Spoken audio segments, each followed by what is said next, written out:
Hello, BookTube.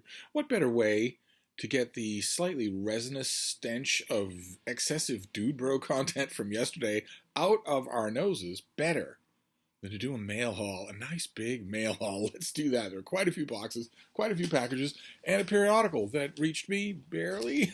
It barely got to me. This is the TLS, the London Times Literary Supplement, full of good things. I cannot read the This Week editorial at the beginning, unfortunately, but this had a bunch of stuff in it that is interesting. Of course, the first place we'll go will be the letters column. The letters column is always a lot of fun. Usually, there's a brouhaha somewhere or other, and if I remember correctly, there are quite a few in this one. Yes, there are quite a few in this one. You remember the last time we talked about the TLS, or maybe the time before that, somebody was writing a review of a biography of Terry Pratchett and mentioned in one paragraph of that review, the paragraph that I read you, mentioned some of the ways that Pratchett could be less than friendly, leaving award ceremonies or showing up late to award ceremonies. Somebody wrote in, Paul Kincaid wrote in, to offer a different perspective on that, something that I hadn't thought of. I thought maybe if you're interested, you might want to hear it. This is his letter about Christopher Priest's review of that book of Terry Pratchett. Christopher Priest's engaging review of Rob Wilkins' biography of Terry Pratchett notes that there was another side to his bonhomie, which is understandable. In 1999, I was attending a science fiction convention in Melbourne, Australia. Late one night, my wife and I were sitting in the hotel lobby when Terry walked by. He noticed us and asked if he might join us because he had been on display all day and wanted a chance to talk to ordinary people about ordinary things for a while. So that is what we did for maybe half an hour, by which time we could not help but notice that a large crowd had gathered, forming a semicircle around us. Terry apologized, turned on the smile, got up, and led the crowd away from us. That level of persistent and often intrusive attention must be debilitating for anyone. I haven't noticed it. As he was well aware of how troublesome it could be. On another occasion, I was taking part in a panel discussion, and Terry was supposed to be one of my fellow panelists. He didn't turn up until halfway through the scheduled hour. Afterwards, he explained that once he showed up at such events, every comment and question from the audience was about him or directed to him. By turning up late, he at least allowed the other panelists an opportunity to make their own points. Hadn't ever thought of that. I met Terry on several occasions, and it always struck me that he was uncomfortably aware of how much his fame warped the reality around him. But it was inescapable, hence the increasing grumpiness that Christopher Priest notes. So there you go. Always two sides at least to any story. That was one of the things that was of interest in this issue. Another thing was, who does this piece? Peter Thoneman writes a long review of two new releases dealing with Herodotus for their classics section. There's a long two-page spread on Sigmund Freud. But there's a long two-page spread about memoirs, books about books, that sort of thing. But in relation to books about books, there is a long review by James Waddell. Here is the lovely delivery page design. It's a lovely page design, but scale this thing down a little and get rid of this. Fill out these to 3 full columns. By scaling this down a little, you add 500 words. But this, a gutter with a pull quote for a book review, you're misreading your audience. They want more of material. They don't want to dress up like this. This is an Entertainment Weekly. Get rid of this design. Just get rid of this design. Pull this gutter. Broaden these columns, and if you have to, in order to make things fit again, reduce the indicia up at the top there just a bit. But this is a review by James Waddell of a book that is 600 pages long called The Posthumous Papers of the Manuscript Club. And the subheader is a group biography of book collectors across time. And I want this book. I want this book. It came out from Al Lane for £40. I don't think it'll ever come out in America, unless some academic press picks it up. I want this book. I may have to go online and see if I can find it somewhere, and actually pay money for it, which is really annoying. But it's right up my alley. But there was, oh, where was it? There were a couple of other things that I wanted to show you before we move on to something else. Lots and lots of reviews of stuff that is not out in the U.S. And I am now so entirely absorbed in U.S. books that I'm not gonna. I might stray far afield for that manuscript book. There's also another book. This is 2 in 1 issue of the TLS that I want, that I don't know if it'll ever appear. It's done in the little in brief section that has little 500-word reviews. It is Once Upon a Tome: The Misadventures of a Rare Bookseller by Oliver Darkshire, which came out from Bantam Press as a paperback in the UK. So it might be easier for me to get. A Bantam contact of mine might be able to get it for me. And of course, there's always the NB column at the end. I have one more thing to do when we're done with the NB column. One thing that will end with an angry note for the TLS. But the NB column strikes on a book that I literally had under my hand when I was reading this, which is always neat. Last Saturday's Guardian had reason to mention in passing a phenomenon with which many readers will be familiar. An editorial observed that in the modern world, publishers have trouble, quote, building interest in new books because of difficulties such as, quote, internet-driven fragmentation and, quote, shrinking review space. Perhaps it is best not to remind The Guardian that it shrank its own review space last year, but that newspaper is hardly alone in placing a low value on book reviews. See also The New Statesman, for example, which has some fine critics but does not let them out nearly as much as it used to. It's almost as if book pages in newspapers and magazines are now deemed to be expendable. Which reminded me of 2 things. 3 things, actually. It reminded me of, one, that in the happiest book news in the entire year in the United States, the Washington Post Book World has returned with a great editor. That is joyous, joyous news. The new editor of the Washington Post Book World, who may or may not be watching this video, really ought to start sending books to Hannah at Hannah's Books. And if she could appear regularly in there, in fact, if they would be smart enough to give her a column, oh my. That's thing number 1. Thing number 2 is I want to point out here, it's not a plug, although it is in a way, there is a print newspaper in the United States that has a 2-page book section. Not 2 pages of arts coverage with 1 book review, as is true with virtually every other paper in the country. The Washington Post now has the standout, the independently standing pull-out Book World section for the first time in 10 years, and that's great. And there's the New York Times Book Review. But they're few and far between. But Big Canoe News in northern Georgia is a once-a-month print newspaper. It is gorgeous. It is full color. It has multiple sections. It's a big wad of a thing that you can get on your doorstep every month. And it has a dedicated book section.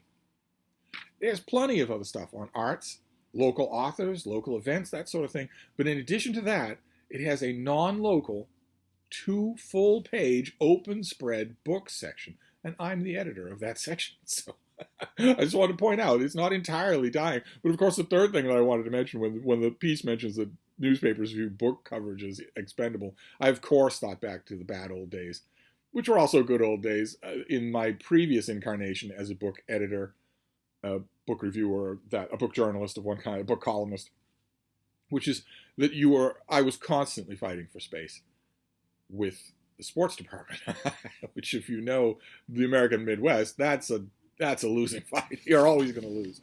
But this goes on. However well they write, meanwhile, reviewers rarely get to see their works brought together between hardcovers. John Carey, who has reviewed 2 books per month for the Sunday Times since the 1970s, is one exception. The recently published Sunday Best is a sequel to Original Copy, and something of a corrective to that earlier volume. Quote, I found its constant point scoring a bit overdone, Professor Carey writes in his introduction to Sunday Best. His advice to fellow reviewers, quote, never review a book by someone you know personally, and never review a book you do not think worth reviewing. That is he's a veteran, of course, of the industry. He has the kind of career in book reviewing. Obviously, he has another career. The professor gives you a hint that he has another career. But he has the kind of career in book reviewing that I myself would have had if I hadn't stopped for 25 years. Who knows what kind of topspin I would have now if I hadn't done that. But I agree completely with his second observation here. And I agree because I am often guilty of breaking it. Never review a book you don't think is worth reviewing. I confess there have been times, many times in the last 15 years, where I've had a book that I thought part of it was worth reviewing, or maybe that there was a little interesting detail about it, or even, God forbid, that it wasn't in any way worth reviewing, but I thought maybe the author would like to get a review when they're not going to get many otherwise, or maybe, I would tell myself, well, okay, I personally don't think it's worth reviewing, but I should write it up anyway in case someone does. That's not good. I can agree with the sentiment as Carrie puts it here, that you betray your readership when you do that. They're counting on your sorting judgment before you even put pen to paper, just as much as they're counting on your assessing judgment once you're done. They're counting on you to sort the books. I agree with that. The first one, though, never review a book by someone you know personally, no. I don't agree with that at all. Not at all. I would say never review a book by someone that you hate personally. Because even if you think you're being fair, there's no way that you are. You're either allowing the hatred to enter into the review, or you're overcompensating and overlooking negatives in the book in order to do it. But a friend? If a friendship is going to die as a result of an honest review of a book, anyway, the piece goes on one more, and believe it or not, the last paragraph of this little blurb in the NB has another rule that I kind of do agree with. So I am agreeing with two rules here. Also, crucially, Carrie writes, keep a copy of anything you consider really outstanding. Back when he reviewed poetry for Carl Miller's book pages in The Listener, Carrie was sent a pamphlet published by Queen's University of Belfast, 11 poems by, quote, an unknown poet called Seamus Heaney. He thought it astonishingly good, but didn't keep it or lost it. It's easy to add value with the help of a little hindsight. And I agree completely with that. I wish that I would do a better job of that. If I make resolutions, I don't make resolutions for the new year while I'm still in this year. If I'm back in 2023 and things are where they are now, the furniture is all still in the same place, one of the things I want to do is make a much better job of keeping the interesting or noteworthy review copies that I get, rather than clearing them out.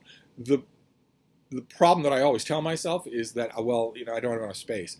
But there are plenty of books here that could go.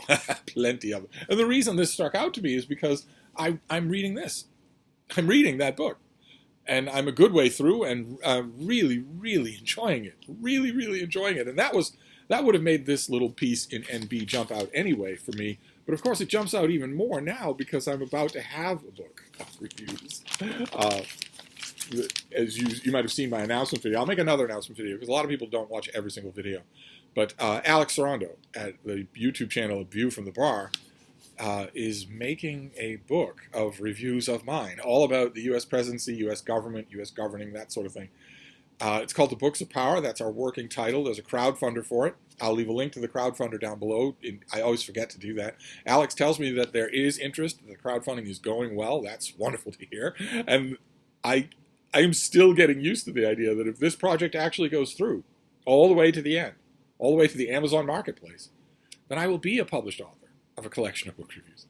But anyway, I want to finish with rage, not with happiness. No offense to John Carey. I want to finish with rage because Edward Lutwack, who some of you will know, I've read and reviewed a couple of his books. He writes a response in the letters column. We're going to go back to the letters column about Michael Wolff's review of the new book by, in heavy air quotes, Jared Kushner, Donald Trump's corrupt son-in-law. I talked about that review when I showed you that issue of the TLS and said that regardless of what kind of a job Wolff does, and he eviscerates the book, he shouldn't have done it. The editorial decision on the part of the TLS should have been to ignore the thing. It is pure evil. It is much like the One Ring. You can't hold it without being sullied by it. And Edward Lutwack takes issue with that and writes this letter. Michael Wolff's review of Jared Kushner's memoir is a grotesque misrepresentation of the book and the person, very much along the lines of the New York Times review Wolff mentions at the start, except that in this case, the misrepresentation is entirely by, get ready for some Latin, suppressio veri and suggestio falsi. Can't say what those are. They have English terms. Easy English terms. No. Want to announce right away that you're a pretentious git. So that one may accept every single word of his review while finding it outrageously misreading. The suppressio veri is very big indeed. Ignoring the sneers of every Washington think tank, CIA and State Department, Middle East expert, overcoming stiff bureaucratic opposition, Kushner patiently negotiated solo with the leaders of 7 Arab countries to try to persuade them to open diplomatic relations with Israel, that being a long-time U.S. goal. He kept at it tenaciously until he secured a full opening of diplomatic, economic, and societal relations with Bahrain, Morocco, and the United Arab Emirates. Sudan's conditional acceptance to be implemented when conditions allow, Qatar's acceptance of visits by Israeli passport holders before and after the football jamboree, Oman's widening of long-standing relations, and the opening of Saudi Arabian airspace to flights to and from Israel by third-party carriers and later by Israeli airlines, a boon for Israelis traveling to the Gulf or the farther east, and for Israeli Arabs who now travel to the Emirates in greater numbers for leisure and business. The fact that Kushner rigorously observes the Sabbath and eats only kosher food reflects his iron self-discipline. His son-in-law status opened doors, but nothing would have happened without hard work that deserves admiration rather than sneers. Incidentally, I have never communicated with Kushner. Well, it's pretty tough to communicate with Kushner when you've got his kosher meat so rammed so far down your throat. Now, isn't it? I can't believe that anyone, Edward Lookback or anybody else, would have the gall to mention Jared Kushner's selfless work in the Middle East in the same letter that Saudi Arabia has actually mentioned. You think Jared Kushner was doing that for the good of peace in the Middle East? What a naive baby you are. He was being heavily paid in literal sacks of money by all of those people for unbelievably conditional deals that expired by the time he got back on his plane. It's thoroughly corrupt. It doesn't help anything. All it does is allow everyone involved to break the agreements by sneering amongst themselves at how duplicitous Americans are. He was the face of America, and he was only there to line his own pocket. The nerve. The absolute nerve. Now I'm hoping I am not going to dash off a letter when I have you to bedevil. I'm hoping that gets a stinging response. This is one case where I'm really hoping, this was not the author writing to complain about a review, I'm really hoping that the TLS lets Michael Wolff respond. That would be great. But anyway, time for the mail. I just had to get that off my chest. Now we'll do some mail and have some fun. There's a fairly robust stack of mail here. So we'll go through these nice and quick. We won't linger at all. Oh no, okay, well this makes it easy to go at it nice and quick, but not in the way that I want. We have another double. Okay, we have another double. This is the finished copy of Josiah Osgood's book Uncommon Wrath, about the tempestuous relationship between Julius Caesar and Cato, and whether or not that hastened the decline of the Roman Republic by accelerating Caesar's autocratic tendencies or self-preservation tendencies or whatnot. Really well done. To me, ultimately unconvincing, but really well done. And now I have a double. So it's the same thing as yesterday with Tutors in Love. There's a Roman history buff out there, just sound off. Let me know. Better to email me than to sound off in the comments field, because in the email I know who's first. I know who it'll be first come, first served, but only in the United States. I'm not going to mail anything overseas. It's way too expensive. So let's see. Let's see what this next one is. Okay. I don't have a sheet for this. No? No sheet for this? You're coming to me as an orphan. Okay. I think I remember a publicist writing to me about this, but I get a lot of emails from publicists, so I don't remember the details. But anyway, this is a paperback. It's a finished paperback, $17. So either this is a paperback original or this is a reprint. I don't really know. This is My Darkest Prayer by S.A. Crosby. Very nice design. Actually, very nice, attractive trade paperback there with the gatefold with blurbs on there. This is praise for the author, but he has a previous book. Razorblade Tears is his previous book, so all of this praise might be for that. Well, anyway, let's just flip it over like we would in a bookstore and see. I handle the bodies. That's in quotes. Whether it's working at his cousin's funeral home or tossing around the local riffraff at his favorite bar, Nathan Waymaker is a man who knows how to handle the bodies. A former Marine and sheriff's deputy, Nathan has built a reputation in his small southern town as a man who can help when no one else can. When a beloved local minister is found dead, his parishioners ask Nathan to investigate, but things get complicated, and Nathan must use all his varied skills to navigate the murky waters of small-town corruption, even as dark secrets of his own threaten to come to the surface. All right, I'm on board. I'm totally on board. I'm totally on board. Actually, the first sentence had me on board. So, this is copyright 2002. This may be a paperback original, but I'm going to read it tonight. And I will look it up, of course, to see when the date is, but I'm going to read it tonight. That's unless literally everything in this mail haul boots it off, and that's unlikely. But you never know. Let's see. That sounded really good. Let's see. Check this before we dispose of it for paperwork. None, but it does have paperwork on it. Oh, great. Okay, we saw this already. Oh, this is lovely. This is the finished copy in December, yes? December, yes? No, January. This is late January. This is the finished copy of This Afterlife by A.E. Stallings. Volume of poetry by A.E. Stallings. Don't want to block the bean. There she is. How's the little baby? Oh. I got up early this morning, woke early this morning. I went to sleep for 2 hours, and I woke early this morning, very early this morning. First hint of sunlight is enough to do it for me. And I merely innocently suggested that we beat the traffic, beat the people, just enjoy the clarity and take a long, cold, quiet, early morning pre-dawn walk. And you don't want to know the look on her face. Well, actually, if you look at my Instagram, you'll know the look on her face from later. I posted a picture later. The look on her face that right then was unspeakable in expletives. And then hours passed. Sun came fully up. It was flooding the whole place. And I asked again, very politely, how about we get up and go for a walk? And that's the face that I posted on Instagram. It was not pleasant. But anyway, this is a collection of poetry, not exactly a slim volume of poetry. Let's see here. These dazzling, expectation-defying poems and step into mytho-domestic landscape that, across 2 decades and 4 acclaimed collections, has become Stallings' domain, a poetic space where millennia collapse, past collides with present, and life and legend merge. Okay, well, as far as contemporary poets go, I tend to like this one. So, this is a finished copy for January. I think this and the biography of George Kennan are the only finished copies that I have yet for January. But I don't have to think about it. I don't have to think about it yet. It's not in the running for any of my year-end best books. And I'm not going to read it until next year. So we'll just move on here to the next one. Make sure that we're throwing away paperwork. What have we got here? Okay.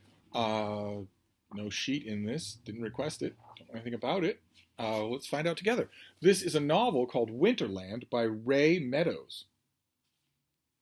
Quite lovely. We're doing pretty good for our U.S. cover designs. We're doing pretty good. That is very striking. What have we got here? It's set in the Soviet Union in 1973. Oh, I think I remember. I think I was contacted about this book. There is perhaps no greater honor for a young girl than to be chosen for the famed USSR gymnastics program. How many of you remember Nadia Comaneci? Anybody? Or anybody remember Olga Korbut? Any of you old enough to remember these Russian gymnastic stars? When 8-year-old Anna is selected, her family is thrilled. What is left of her family, that is. So what is left of her family is thrilled. Years ago, her mother disappeared without a trace, leaving Anya's father devastated and their lives dark and quiet in the bitter cold of Siberia. Anya's only confidant is her neighbor, an older woman who survived unspeakable horrors during her 10 years imprisoned in a gulag camp, and who, unbeknownst to Anya, was also her mother's confidant and might hold the key to her disappearance. As Anya rises through the ranks of competitive gymnastics and as other girls fall from grace, she soon comes to realize that there is very little margin of error for anyone with so much to lose. You gotta love novelists. I might rail against them all the time, but they go anywhere for fantastic stories. And I'm hoping here. We'll find out together. But I'm hoping that the author is too young to have been a Soviet era gymnast in the 1970s. I'm hoping, in other words, that this is fiction instead of autobiography. Yes, that I don't think she was a gymnast in the 70s. I don't think so. The author of 4 previous novels, including I Will Send Rain. I read I Will Send Rain and liked it. Do any of you remember that book? I distinctly remember liking that book. She is a recipient of a Goldenberg Prize for Fiction, the Hackney Literary Award for the novel, and the Utah Book Award, and her work has been published widely. She grew up admiring Soviet gymnasts in the 1970s, and in her 40s decided to go back to the things she loved as a child. She now trains regularly in gymnastics, and she lives with her family in, say it with me now, Brooklyn. Okay, all right. Fantastic. I don't know the date on this thing. I don't have an actual pub sheet for it, but if it's coming out in December, it's got a 2022 copyright date, but that could mean this is fascinating. We're doing pretty good. We're doing pretty good. I will check the copyright date. If that is coming out in December, then it and what was this other one called? My Darkest Prayer will go on the hopper for tonight. A lot of you will know this. Some of you who are new to the channel might not, which is that I tend to use mail hauls as sort of de facto TBRs. And this is a perfect example of that. What have we got here? Okay, this is another thing I did not request. This comes out in early December. Okay, so it is in the running, very much so. Interesting. This is A Left-Handed Woman, a collection of essays by Judith Thurman. Again, a wonderful cover design. What's going on here? What is going on here? This book, longtime New Yorker writer, National Book Award winner Judith Thurman demonstrates the deft touch, perspicacity, and ease of insight in things both great and small, which have defined her writing throughout her career. In this book, her first in 15 years, are gathered many of Thurman's most beloved essays and profiles from The New Yorker, ranging across a variety of topics, from fashion, literature, and music, to history, gender, and art. Okay, so these, I've been reading The New Yorker the whole time that Judith Thurman has been writing for them, so I've doubtless read a lot of these, but I'm happy to see a collection, and a lot of them I won't have read. Do we have, so Unstill Lives, those will be personal profiles. Mother Countries, that's going to be things about America. Stagecraft, that's probably the theater. Scenes from a Marriage, those will be memoir. Eye of the Needle, that could be fashion. Speaking in Tongues, that's all about language. Troubling Love. Okay. All right. Okay. This is a collection of her New Yorker pieces. How wonderful. Boy. Okay, great. Well, as you all know, or as some of you will know, I am a huge fan of The New Yorker. I always have been. And to see one of their staple writers get a collection of reviews, and one that's right on the horizon, that also, I'm very tempted to put that on the TBR for tonight. At the very least, to read some essays in there tonight. But let's just forge on. This is going to be a monstrously long mail haul. All the mail hauls are monstrously long. Let's see what this next one is. What is this next one? Oh, okay. All right. This is a name that will need no introduction on BookTube, or off BookTube for that matter. This has got to be a 2023 release. Just got to be. Yes, it is. This comes out in March. This is Burnham Wood by Eleanor Catton, the author of The Luminaries. This is her new book. What have we got coming up here? A landslide has blocked the Korowai Pass in New Zealand's South Island, cutting off the town of Thorndyke, leaving a sizable farm abandoned that offers an irresistible opportunity to Burnham Wood, a guerrilla gardening collective that plants crops where no one will notice. But they hadn't anticipated crossing paths with the enigmatic American billionaire Robert Lemoine.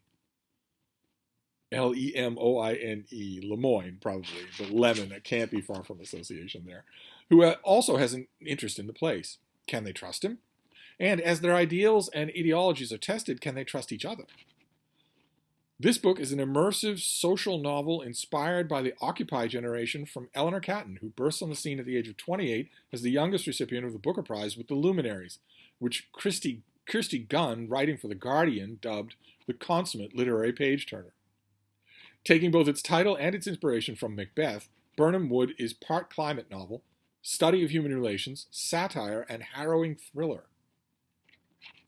Beginning with a group of guerrilla gardeners in New Zealand, already beset by petty rivalries and divisions, the cast of characters expands to include Owen Darvish, a recently knighted local landowner, his wife, and the mysterious Lemoyne, who, like the gardeners, has designs on Darvish's farm.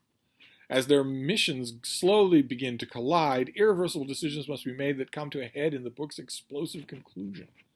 All right, well, a lot of you have read The Luminaries. And those of you who've read The Luminaries, you probably loved it. I loved it. But I think we could agree that judged by the pace and especially the climactic last 200 pages of The Luminaries, we can all be a little bit apprehensive as to whether or not this particular author can do the, what was it that it was called? Harrowing thriller. The harrowing thriller part might be, well, we will see. Eleanor Catton has been gone from the literary landscape for quite some time. Maybe she spent that whole time reading Ed McBain. Maybe so. Okay, well, again, I don't have to think about it because it comes out in the spring. But there it is. So there, now you've got a good look at it. This is actually a lovely advance copy, all embossed and everything. This, a lot of you are fans of Eleanor Catton. This is the new Eleanor Catton, Birnam Wood, which looks like it's going to have a lot on its plate. It's going to try and do a lot. And then we'll do the boxes in my attempt to get this mail haul done before the 1 hour mark. Although several of you have pointed out to me, I sort of informally resisted the 1 hour mark on a video. I thought that's just too grotesque an imposition on your patience. Several of you pointed out to me in the last couple of weeks that all of my Steve streams are longer than that. And they are videos, as I say at the beginning of every Steve stream. They are videos. So anyway, we'll go as long as it takes. What is this next one? Oh my. Okay, did not request this. This is April of 2023. This is by David Edmonds, and it is a biography of the philosopher Parfit. Look at that. That is the fourth Doctor who likes jelly babies and has a long knit scarf. No documentation on here. Oh, good. Oh, good Lord. Nothing at all. Okay. Well, we have a sort of a description at the beginning. You won't get it in bookstores, but this is what the pub sheet would have said. Derek Parfit, who was born in 1942 and died in 2017, what a quitter, is the most famous philosopher most people have never heard of. Regarded by some as the greatest moral thinker since John Stuart Mill. Philosophy. I swear. It never leaves me alone. Me Sainted Ma was a better moral philosopher than John Stuart Mill or this guy. Parfit was anything but a public intellectual, yet his ideas have shaped the way philosophers think about things that affect us all: equality, altruism, and what we owe to future generations, and even what it means to be a person. Nothing in what you think about any of those things, especially what it means to be a person, was influenced by Derek Parfit at all. None of it was. Nothing. In this book, the author presents the first biography of an intriguing, obsessive, and eccentric genius. Believing that we should be less concerned with ourselves and more with the common good, Parfit dedicated himself to the pursuit of philosophical progress to an extraordinary degree. He always wore gray trousers and a white shirt so as not to lose precious time picking out clothes. I sympathize with him there. Definitely. When there are no doorbells expected, I don't wear them. Why bother at all? Especially if you can't feel the cold. You might as well just let it go. The Richardsons up in Vermont had a curious set of rules about that. It's so prudish.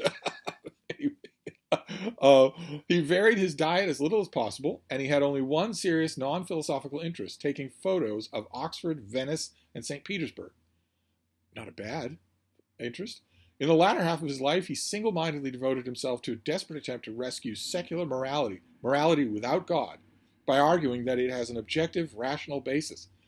For Parfit, that the stakes could scarcely have been higher. If he couldn't demonstrate that there are objective facts about right and wrong, he believed, his life was futile and all our lives were meaningless. Certainly drives me crazy when religious apologists of any denomination say that you can't have a conception of right and wrong. without a god or gods, without goblins of some kind. Jordan Peterson, since he's destined to appear in every one of my videos, recently said that if it weren't for the Bible, human beings wouldn't even have a conception of the idea of things being true or false, right or wrong. Absolute nonsense. Absolute nonsense. We're a communal species. You're a primate, for Pete's sake. You're a communal species. You have evolved a set of what definitely counts as ethics that don't have anything to do with a god. They have to do with communal good. And we have, by and large, perfectly or imperfectly, codified all kinds of laws to echo and reflect that, to magnify it. No goblins need apply. Connecting Parfit's work and life and offering a clear introduction to his profound and challenging ideas, this book is a powerful portrait of an extraordinary thinker who continues to have a remarkable influence on the world of ideas. Okay, well, I don't know anything about this biographer. I'm not sure that I've ever even read one of his books. Have you?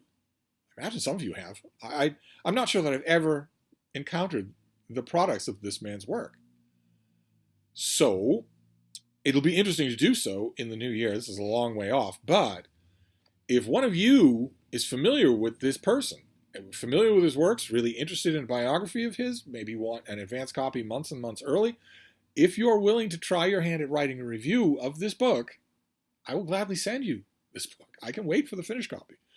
Since it's not, obviously, it's not my topic, it's not my line of country. If it's yours, and you want to try your hand at writing an 800-word review of this book, I am in addition to everything else that I mentioned at the beginning of this video 4 hours ago, I'm also one of the editors at the online literary journal Open Letters Review. If you look at our masthead, you will see a lot of names that you recognize, and it's good company to be in. Lots of people. At Open Letters Review is the successor to Open Letters Monthly, and over the course of the 15 years that those two have been in operation, that Open Letters, regardless of the third world, has been in operation, many people have used it as a launchpad to go on to write reviews for lots of other places. Many people have done that. If you want to be another one of those people and you want to start with this book, well, I freely admit I'm not going to do it justice. Of course I'm not. I'm not going to attack it. But I don't know as much as you do if you know this subject, so let me know. Feel free. And once again, kindly let me know in email rather than in the comments section. But anyway, let's keep going. Let's try just theoretically to keep this under an hour. It might not work, but let's give it a try. What is this next one? Oh, okay, this is another finished copy of something I think we've already seen. This is, do we have a sheet in here? Yes, we do. Good. Good. Lots of paperwork. Well, this is a fairly sizable mail haul. It's rather nice. It's a little reflection of years gone by. This is, I believe, a December release. No, this is a January. It's a skinny little thing. Natalie Koch, this is Arid Empire, the entangled connection between Arabia and Arizona. Let's read this again. It's a tiny little thing, for those of you who don't remember it. In 1856, a caravan of 33 camels arrived in Indianola, Texas, led by Haji Ali, a Syrian cameleer who the Americans called High Jolly. The U.S. government hoped that this camel corps could help the army secure a new southwest swath of the country just wrested from Mexico. Though the dream of the camel corps, and sadly the camels, died, the idea of drawing on expertise and practices of the desert, from desert countries of the Middle East, did not. And this book explores that.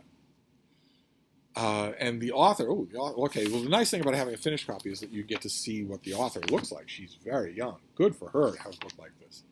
She's associate professor of Department of Geography and Environment at Syracuse University, and a political geographer specializing in the Gulf and the Arabian Peninsula region. A political geographer, fascinating. Okay, well, this is next year. This is January, so I will replace the advanced copy that I have, but I don't need to get to it right away. And then we're in the last box here, and it is odd. It's an odd box. It looks repurposed. It looks like it was a box of Christmas wrapping, so it may be from one of you. Now, just the other day, I said if you want to send me old Signet Regency romances, feel free to do that. But I wanted to stress, some people had the nerve to email me and ask, how is that not a violation of rule number one? Rule number one on this channel, for those of you who are new to the channel, is don't send me a book. Don't do it. I get lots of books in the mail. As you've seen for the last 4 hours of this video, I find lots of books. I go shopping for lots of books. I know exactly what I want. The chances of you getting a book from me without asking me ahead of time and sending me something that I actually don't have and want are minuscule. They are minuscule. There are only probably 2 people in the world who could do that with any chance of success, and you're not one of them. So don't send me a book. However, for you suspicious Aloysiuses that were emailing me wondering about contradictions, first of all, commandment number 1, I am the Lord thy God. Okay? But the clarification here obviously is if you ask me or if I command you, then rule number 1 is waived. If you have a book in mind and you send me a picture of it and you ask me, do you have this and do you want it, that doesn't break rule number 1 at all. And also if I command you, as I am doing, when you go to your library book sales and you see a whole table of Signet Regency romances, I want you to go to the woman at the table and say, I'll give you $10 for the whole thing. She'll say yes. You pack bags full of those romances and you mail them all to me at your expense. Okay? But is this that? It's a long flat box.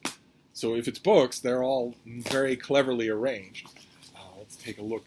Oh, okay. All right, no, it's not books. But it is another exception.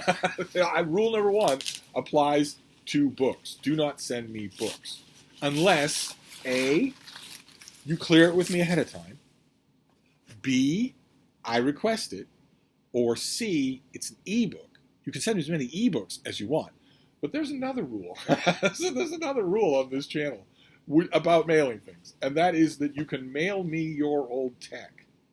You can mail that as often as you want. And since we're dealing with paper towels wrapped as wrapper here, you can guess that's what this is. This is a MacBook. One of you has sent me an old MacBook. This is an old MacBook Air. Looks like a 13-inch. I wonder if it has any power. No. No, it does not have any power. Okay. Well, there's a note saying, thank you for all you do. Which is really nice, but you have to keep in mind, I have a sway that extends all over the world. I am the idol of millions. So I don't know who you are. I'm going to have to check and see if I can find that out. Maybe you've sent me a follow-up email, or maybe there's, I don't know, some way or other, or maybe there was something on the package, the outside packaging itself. That could be. I'll have to see if my surly houseboy saved that so I can find out and get any kind of specifics on this thing. There aren't any specifics on this thing. This is, let's look at the model here. Okay, yeah, this is a 2010 MacBook Air 13-inch. And it doesn't have any power on it. I'm going to have to find out who sent it because I'm going to need to know. Almost certainly this is password protected. Almost certainly it is. Somehow most people think that if they just factory reset the machine, they've done all they need to do. And sometimes, a lot of times, that is not the case, especially if they themselves got it secondhand. Oh, sorry, baby. Am I boring you? Oh. I know what she wants. It's not for me to stop talking. It is for me to stop talking to you. It's to go back to talking to her. She wants me to sit back on the couch and open my legs, spread my knees so that she can come right up there to the center, turn around a few times, settle down, and then that's where she wants to be. That's exactly where she wants to be. But, okay, well, it's a piece of tech. You are always welcome to send me your tech.